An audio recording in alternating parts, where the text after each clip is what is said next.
big questions. Most people are rightly engaged in community projects right now. That there are growing numbers, extraordinary change in the last 3 years of worker-owned co-ops and interest in co-ops, for instance, which is democratic ownership through worker ownership. There are hundreds of land trusts, which is neighborhood ownership, but democratizing.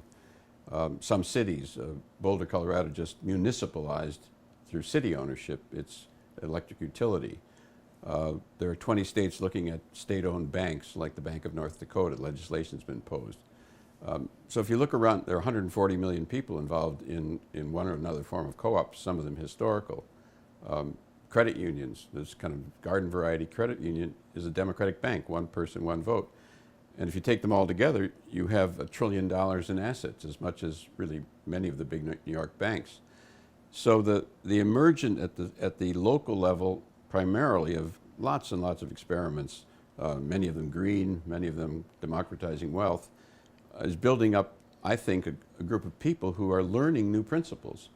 Power comes from capital in capitalism, or power comes from ownership of capital in state socialism. If you want to change the system, we've got to democratize wealth. And if you want to do it in a way that's democratic, you start at the bottom, community by community by community. And what's exciting about this period, largely out of pain, people are actually beginning to do that and understand it's important. But that's not changing the system. That's laying groundwork. And most people sense that. You know, projects take you so far. And one way I think about it is in the prehistory of the New Deal, the 30 years before the New Deal. And if you want to change the system, you're talking 30 years time horizons. And I often say, those are the, you want to play this game, they'll put 10 chips on the table, and they're chips of your life, decades. In the period before the New Deal, 20 years or 30 years, there was experimentation at the state and local, they called it the laboratories of democracy. But when the right time came, the same principles that had been tested and refined and played with became principles that could be extended to national level or regional level. So, for instance, you've got labor law in that case, which was experimented with a couple of states. Labor legislation, union legislation, what became Social Security. All that was experimented with first and then transferred to much larger level. So what I think of over time is that people are learning and developing. You really have to learn this stuff. We don't know how to do it, and there's no shortcuts. But beginning to think about, what do we do about those big banks? At some point, virtually every expert we know says there's going to be another banking crisis. They'll go down, we'll have a big crisis. The current proposal amongst liberals, and it's, you know, it's a positive proposal, is when that happens, break them up into littler banks. We know for sure from history what will happen is the big fish will eat the little fish, and they'll be back at the same level. You literally can't regulate them. You know, the conservative economists at the Chicago School of Economics, very conservative place of all people, they figured this out. They said, you know, they wanted a free market economy, and the big corporations were not, they were rigging the markets in one form or another, de facto. So they said, if you try to regulate them, they will take over the regulators. That's a conservative argument. Milton Friedman's teacher was making that argument. Many others were too. And they said, if you try to break them up, the big fish will eat the little fish. And the only thing left is turn them into a public utility, nationalizing them. So I think that's kind of direction for some of the big ones. Down the line, we'll build on what's happening in local credit unions, democratic ownership, state banks like the Bank of North Dakota, been there 100 years, which is a state-owned bank. And we're learning how you would in fact nationalize some of the really big players that when you really have to, so they would be in service of a different community-based vision. So that's the way I think about it. In the New Deal, another element, people forget about it, but it's very important, is that the Tennessee Valley Authority, which is a very large, socialized, public-owned utility, one of the largest in the country, which also manages the river system ecologically. It used to flood all the time, so it's an ecologically oriented public institution. That institution in its original design was community-based. World War II and the corporations took it over, but particularly World War II, and became what it now is, which is a bastardized version of what it once hoped to be. But thinking about it that way, that actually building up these models is necessary to do as much as you can at the local level. That's ground zero because you build democratic practice. But if you don't actually address the system problem, if you don't deal with the system will deal with you ultimately. And most people know that. Most people know that it's a systemic problem. So it's really incumbent upon us to go beyond projects. What does it look like? What do you really want? And how do we build up both a vision that is beyond a vision, kind of a sense of concretely. Vision is about values. But concretely, what would it look like? What kind of system is it we were talking about that would actually produce real democracy, real ecological sustainability, break down the power structures that violate human individual liberty, actually generate a context at the local level that would build a culture of community, of people caring for each other. Now, how do we address that and begin to say that's where we need to go? We're going to have to think through and talk to each other and do research and begin to open up how do you build from one step to the next step, and then what does it look like over time?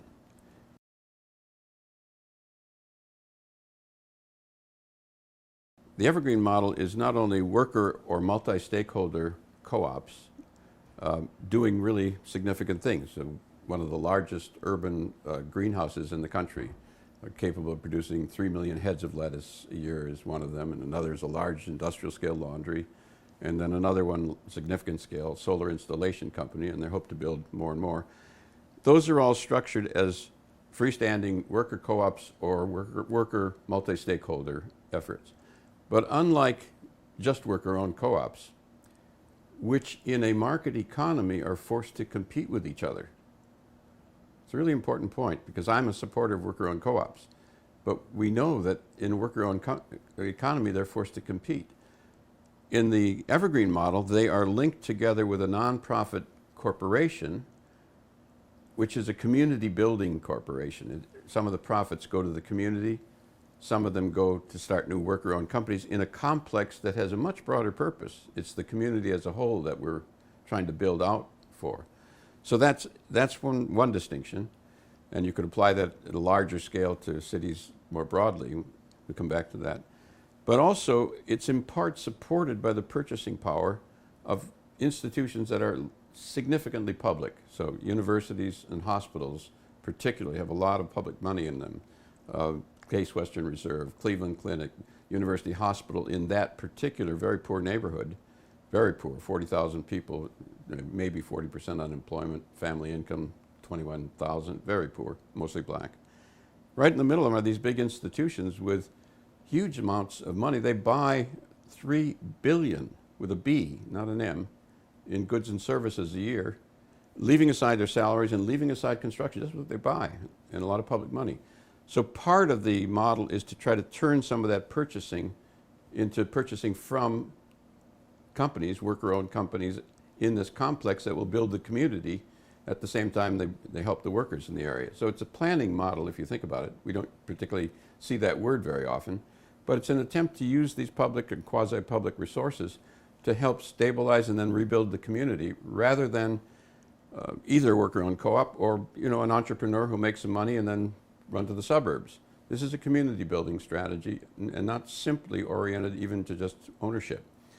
So that's the model in Cleveland. But if you think about it in larger scale, General Motors and Chrysler both were nationalized because there was a national crisis, huge amount of taxpayer money. You could think of them at some point making mass transit vehicles and high-speed rail, and with public money and with commuter money and with passenger money, why not use that to target jobs? Why not target jobs back to Detroit? Instead of letting the auto companies run out, stranding the city, you could actually use the model that we've got in Cleveland writ large and begin to stabilize parts of cities like Detroit. And that would be intelligent. It would be, I'm an economist, that would be extremely economic, very inefficient from the point of view of the national economy. You're literally throwing away cities. Housing, hospitals, roads, schools, etc., when you throw 1 million people out of Detroit. And we think if you look at models like this little model in Evergreen, you get some principles that might say, later on, down the line, let's build towards using an economic way to do this would be to stabilize Detroit, to build mass transit vehicles. It would have ecological implications, it would have human implications, but it would save money as well because you're not having to pay to throw away these costs that appear on somebody else's balance sheet. And usually the costs appear on human balance sheets. They lose their house, huge cost, or the school is a bad school, so the kids don't get educated because the school's so bad. Those costs don't appear on anybody's balance sheet except personal, and yet they're very big public costs. I'm a historian and a political economist, so I'm cautious about these things, but I'm also not knee-jerk pessimistic. The Berlin Wall collapsed, unexpected. The Soviet Union collapsed, unexpected. Apartheid system collapsed, unexpected. A bunch of farmers and small businessmen in the 18th century defeated the British Empire, the most powerful empire in the world, unexpected. So the women's movement came out of nowhere, radically shifted consciousness. So I'm cautious about predictions that people, because they look at the moment when people are very pessimistic about the current state of affairs in Washington, I'm cautious about what that means. We shall see. There's a lot of pain in the country. There's a lot of people stirring. There's a lot of determination. It would not be unusual if people built up the prehistory of the next big positive explosion or the next big American Revolution or the next big progressive era. And I certainly think that's what we should strive for, laying the groundwork for something much larger and getting serious about it. But if you don't have that kind of vision of where you're going, you'll never get there. So I think it's time to be cool about being conscious of what is possible historically, conscious also about the difficulties, but pessimism is pretty easy because we all have a vested interest in pessimism. You don't have to do anything if nothing's going to work. So we need to challenge ourselves at that level. I'm cautious about reading current pessimism as the inevitable reality forever. And I think people need to think a little bit more historically about how the great pain that's building up, and there is a lot of pain building up, may go on forever. It's possible that nothing will ever change. It's more likely that the pain is going to cause people to begin doing things and making demands and organizing and beginning to get active. That's more likely. And then the question is, is it a direction that we've actually thought through and begun to develop practical realities and experiments that point somewhere? So I think it's a really important time in history where developing real knowledge, not theory, practical stuff on the ground, but also seeing it as potentially opening much bigger vistas for larger principles and talking to each other about it instead of saying, well, nothing can be done, or we'll see. Lots, all over the country you're seeing replications or attempts to do things like the project in Cleveland. I think we've had about 100 inquiries from cities to do that. But if you look on the ground, and we do a lot of research on this at the Democracy Collaborative, there's an explosion of stuff going on at the level that we're talking about in every part of the country. Jackson, Mississippi has got a big explosion. There was a big meeting very recently there at Jackson Rising. In the West, you see it in Richmond, California, is using eminent domain, which is local nationalization to challenge the banks. The power of eminent domain is city nationalization, if you like, municipalization. We talked about Boulder. So if you actually look at what's happening on the ground, there's an explosion of stuff that's not being covered in the press. And then to a certain degree, that's probably a good idea because we need to learn more and develop more. But in terms of activists and people who care about the future, people not being knowledgeable and aware don't realize how much company they have if they begin to do something and what they could learn.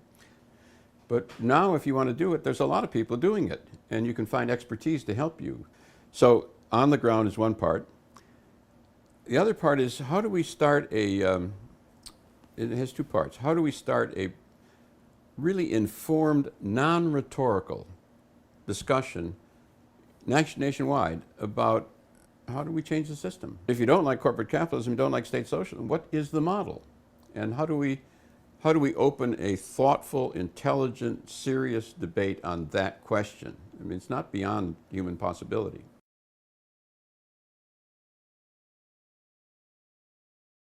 So the project is to try to launch a big national dialogue. We've got the president of last year's president of the American Political Science Association, agreeing that we face a systemic problem, time to have a debate about it. We had a big meeting at Harvard recently. President of the Sociological Association also saying we face a system problem, time to have a national discussion of what does that mean, how do we go forward. And more interesting, the president of the Academy of Management, 29,000 business school professors around the world. Same question, we've got to discuss the system. We're trying to say, okay, what does it look like? And can we get some graduate students to say, what's the best way to design a banking system? How do we actually get serious about we have a constitution, 18th century rickety constitution designed to keep power in the hands of the people who designed it, in obvious stalemate. What do we think about the political system over time? How do we actually get intelligent about it rather than rhetorical?